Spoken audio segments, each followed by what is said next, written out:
जय श्री राम। कैसे हैं आदरणीय मित्रों आप? मैं लक्ष्मीपुत्र डॉक्टर कुमार गणेश, जयपुर बीकानेर से प्रणाम। आपको ये तो लग ही रहा होगा कि भाई इस बार का किस्सा आपके सामने कई दिनों के अंतराल के बाद लेकर आया हूँ। बात आपकी सही है, शिकायत आपकी वाजिब है। लेकिन कभी-कभी कुछ बातें ऐसी हो जाती हैं कि जिन पर अपना काबू नहीं होता है। लेकिन अब कोशिश रहेगी कि आपको नियमित रूप से वीडियो मिलते रहें, ये किस्से मिलते रहें और बिल्कुल ज़ाहिर बात है और ये कोई कहने की बात भी नहीं है बार-बार कि किस्से मैं आपके सामने बड़े अनूठे और अलग किस्म के लेकर आता रहा हूँ और आज भी आया हूँ लेकर। तो किस्सा शुरू करने से पहले आपसे निवेदन कर दूँ कि अगर अभी भी आपने ये चैनल सब्सक्राइब नहीं किया है तो अवश्य कर लीजिए और घंटी का चिन्ह भी दबा दीजिए। होगा क्या आपको पता ही है कि ऐसा करने से हमारे सारे नोटिफिकेशन हमारे का मतलब मेरे काम के, मेरे वीडियो के आप तक तुरंत मिल जाएँगे, है ना? एक सुझाव ये मिल रहा है कि ये किस्से इनका प्रसारण लाइव किया जाए तो लाइव देखते हैं आगे। फिलहाल तो ऐसा कोई विचार नहीं है, लेकिन अगर ऐसा कुछ विचार हुआ तो आपके सुझावों पर निश्चित रूप से क्रियान्वयन किया जाएगा। मित्रों, आज का किस्सा देखिए, आपको याद होगा ना एक नाम तो, क्योंकि मैं ये मानता हूँ कि आज़ाद हिंदुस्तान में, स्वाधीन भारत में कोई ऐसा राष्ट्रद्रोही ही होगा कि जिसे ये नाम पता नहीं होगा, याद नहीं होगा और वो नाम है अमर क्रांतिकारी, शहीद-ए-आज़म, बलिदानियों में श्रेष्ठ बलिदानी भगत सिंह जी का। तो भगत सिंह का नाम भला किसे पता नहीं है, किसे याद नहीं है और हम सब जानते हैं कि इस देश की आज़ादी में इनका क्या योगदान रहा। अब आप एक बात पर विचार करके देखिए, मैं बड़े अद्भुत बात कहने जा रहा हूँ मैं आपसे। आप सोचकर सोचेंगे कि वाक़ई इस पर तो कभी सोचा ही नहीं है। हाँ, हाँ, हाँ। देखिए ऐसा है कि भगत सिंह जी का जीवन और रोमांस। अरे भाई भगत सिंह जी तो जब उनकी माताजी कहती थी कि तू शादी कर ले, दुल्हन घर ले आ, तो वो क्या कहते थे कि मैंने तो देश की आज़ादी से शादी कर ली, वो दुल्हनियाँ लेकर आएँगे हम लोग। तो अब ऐसे में भगत सिंह जी का जीवन, उनके जीवन में रोमांस और रोमांटिक गाना, मतलब ये और बात है। एक तो रोमांस, भगत सिंह जी का जीवन, उनकी कहानी में रोमांस और उसके बाद रोमांटिक गाना भी। और फिर अचंभा, वो गाना भी इतना प्यारा, इतना श्लील, श्लील मतलब सुरुचिपूर्वक, सुसंस्कृत ढंग से, सभ्य ढंग से, फूहड़ता बिल्कुल नहीं और सुपर डुपर हिट गाना, ठेठ पंजाबी लोक शैली में। अब आपको याद आया कुछ? दिमाग पे जोर डालिए, याद आएगा कि मैं किस गाने की बात कर रहा हूँ। वो गाना कौन-सा? वो गाना है, जोगी हम तो लुट गए तेरे प्यार में, जाने तुझको खबर कब होगी। फ़िल्म शहीद 1965, याद आया?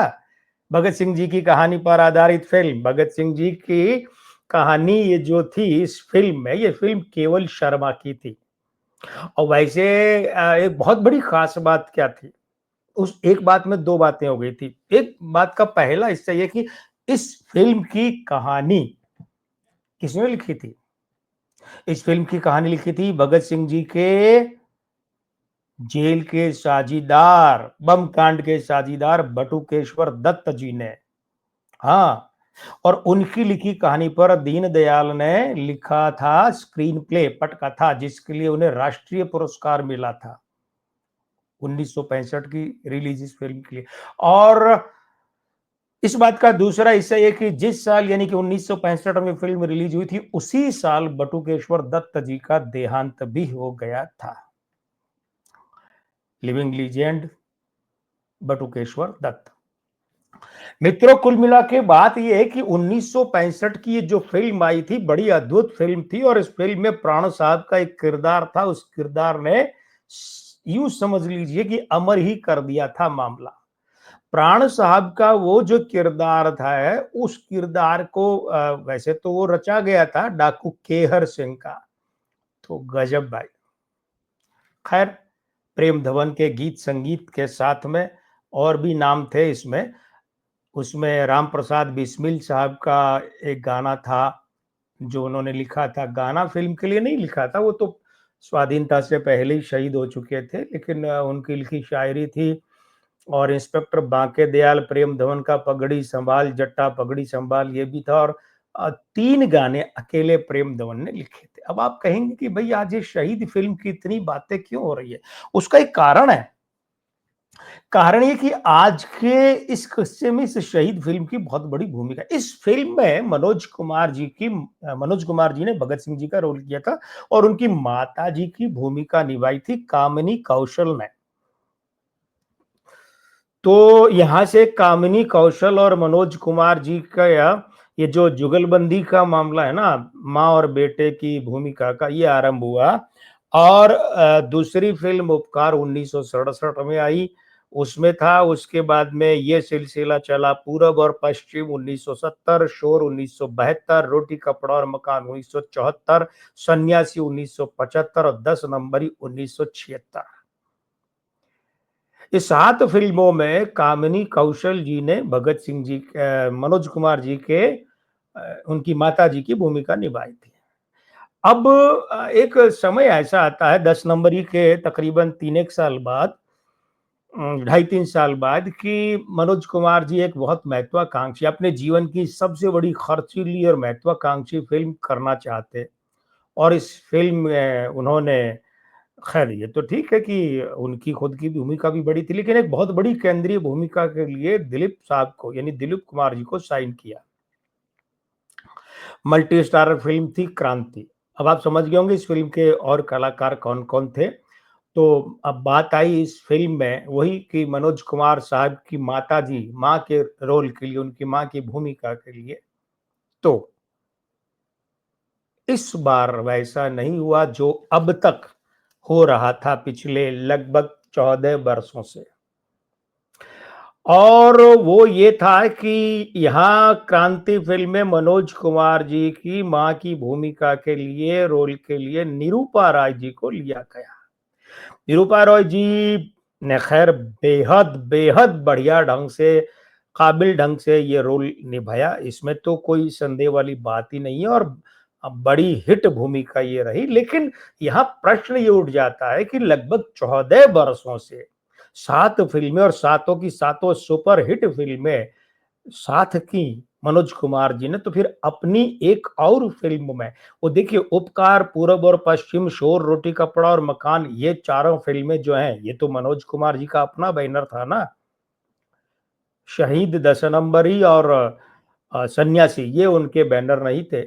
लेकिन क्रांति तो उनका अपना बैनर था। फिर उन्होंने क्यों नहीं लिया अपनी माँ की भूमिका में?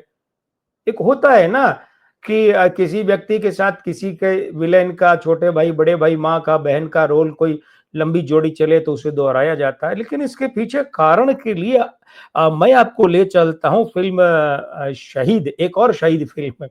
और वो 1948, मतलब 1965 में मनोज कुमार जी की जो शहीद फ़िल्म थी ना, मैं यहाँ से आपको 1948 की शहीद फ़िल्म में ले चलता हूँ। और वो 1948 में, यानी 17 बरस पहले जो फ़िल्म आई, उस फ़िल्म में हीरो की भूमिका में थे, केंद्रीय किरदार की उसके रूप में थे दिलीप कुमार।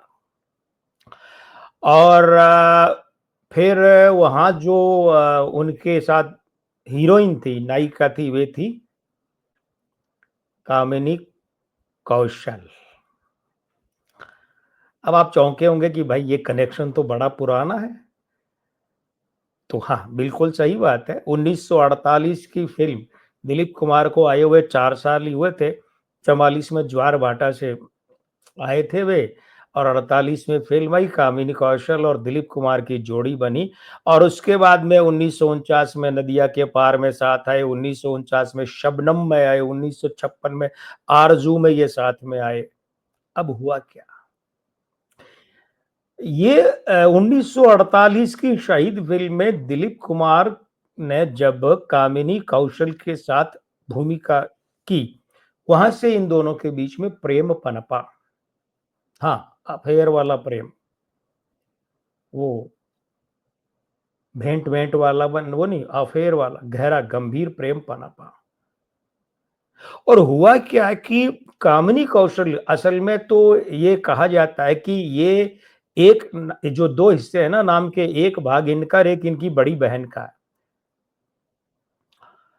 आपको फ़िल्म याद आ रही है गुमराह बी.आर. चोपड़ा की, अशोक कुमार और सुनील दत्त और माला सिन्हा?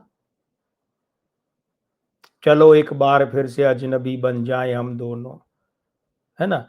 और इसी तरीके से अक्षय कुमार की और करीना कपूर की फ़िल्म भी आई थी एक लगभग ऐसी कहानी लेकर, जिसमें अभिजीत भट्टाचार्य का गाना था, इश्क छुपता नहीं छुपाने से, तेरा आशिक हूँ मैं ज़माने से। तो हुआ ये कि कामिनी कौशल जो हैं, तो इनकी बड़ी बहन का देहांत हो गया, तो वो उनके बच्चे बहुत छोटे-छोटे थे, तो फिर ये आया कि भई उनके बच्चों को पाले कौन? तो हुआ ये कि चलो ऐसा करते हैं कि छोटी बहन की शादी वहीं कर देते हैं। अब आपको नदिया के पार फ़िल्म कौन-सी राजश्री प्रोडक्शन वाली और हम आपके हैं कौन याद आ रही होगी, है ना? हाँ, बिल्कुल आनी भी चाहिए, वही कहानी है। तो फिर कामिनी कौशल का विवाह उनके जीजा से कर दिया गया और वे शादीशुदा हो गए। अब ऐसे में दिलीप कुमार के साथ अफ़ेयर से घरवाले बहुत नाराज़ थे और दिलीप कुमार को धमकियाँ वगैरह तक दी गई कामिनी कौशल के भाई और मातृ-पितृ पक्ष की तरफ से, तो दिलीप कुमार और कामिनी कौशल का ये अफ़ेयर टूट गया, प्रेम संबंध टूट गया। 1956 1950 आरज़ू इनकी आखिरी फ़िल्म थी साथ में। तो जब क्रांति की बात आई और क्रांति के मामले में ये था कि सब दिलीप साहब को हर हालत में लेना है, क्योंकि ये बात तय थी मनोज कुमार के कि वो भूमिका दिलीप कुमार के अलावा कोई नहीं कर सकता। तो फिर मनोज कुमार को समझौता करना पड़ा अपनी माँ की भूमिका के कलाकार के मामले में और चूंकि दिलीप कुमार और कामिनी कौशल साथ काम नहीं करते थे, इसलिए क्रांति फ़िल्म के लिए मनोज कुमार ने फिर कामिनी कौशल का नाम ड्रॉप किया और निरूपा राय जी को तय किया। क्रांति बहुत बड़ी हिट फ़िल्म थी, लागत से कई गुना कमाया। ये बातें सब ठीक है, लेकिन कामिनी कौशल का फिर जो फ़िल्मी करियर है, इस वाक़ये के बाद से धीमे-धीमे ढलान पर आया और फिर कुछ समय बाद वो फ़िल्मों से गायब हो गईं। उनका करियर बिल्कुल ही उतार पर आकर पूरा हो गया। तो मित्रों, होता है कलाकारों के आपस के संबंध होते हैं जो कभी काम कर जाते, क्लिक कर जाते, कभी क्लिक करते हैं लेकिन अगेंस्ट में यानी खिलाफ में क्लिक करते हैं, समीकरण दूसरे बन जाते हैं। तो कुछ ऐसा ही समीकरण ये बना था और हमारा और आपका समीकरण तो है ना भाई। अरे! अगर अभी भी आपने चैनल सब्सक्राइब नहीं किया तो कर लीजिए, घंटी का चिन्ह दबा लीजिए और हाँ, क्या करना है? ये वीडियो देखिए, दिखवाइए, वायरल कीजिए, आगे कीजिए, पसंद कीजिए, करवाइए ताकि इस वीडियो को आपका आशीर्वाद मिल सके और मैं अपने वादे के मुताबिक अगले वीडियो में अगला किस्सा लेकर आपके सामने फिर से हाजिर होऊँगा। मैं कौन? मैं तो नहीं भूला हूँ। मैं लक्ष्मीपुत्र डॉक्टर कुमार गणेश, जयपुर बीकानेर से। जय श्री राम, प्रणाम।